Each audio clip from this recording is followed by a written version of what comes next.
I don't like when people talk about precognition as some kind of power or special power that some certain individuals have. I mean, artists get inklings of things and they just get these ideas like, where does this idea come from? But it's like they have to work it out, just kind of like Roy Neary in Close Encounters, like having a vision of this like tower thing and like trying to work it out. What does it mean? What is it? What is it? And you can reread that Close Encounters as precognition if you want. Like you can reread it as he's creating this thing and then looks over at the television and then sees what he's been working on. That's the way it happens in the lives of artists, that they work out these ideas and then they open a magazine. It's like, oh, Jesus, I just wrote a novel about this idea.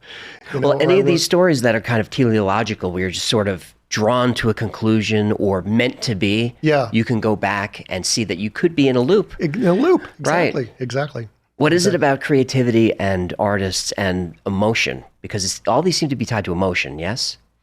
Yeah, I think it's just that artists are more, sensitive. They're more in tune with emotional, and more imaginative, more.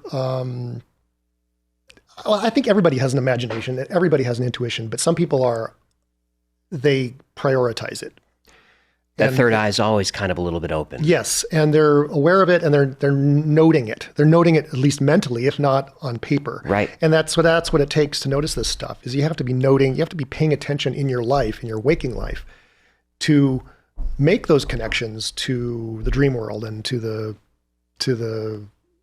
world of creativity and stuff. So like when you're paying attention, that's why that again is another reason why meditation is so valuable, because it gets you to pay attention. Mindfulness, just being mindful. I think the more mindful you are, the more you are going to notice this working in your life. I don't like when people talk about precognition as some kind of power or special power that some certain individuals have. I think it's basic to our functioning, and we're just not aware of it. And I think it's becoming aware of it that is what makes you a precog. I think we're all precogs, but a precog is someone like Philip K. Dick who is aware of this operating in their life and develops kind of an understanding of it, even if they're not necessarily completely correct. They don't need to be correct about it, but they can be just aware enough that they're aware that it's happening. Talked a little bit about creativity, precognition. Let's get into some of the science that makes this work.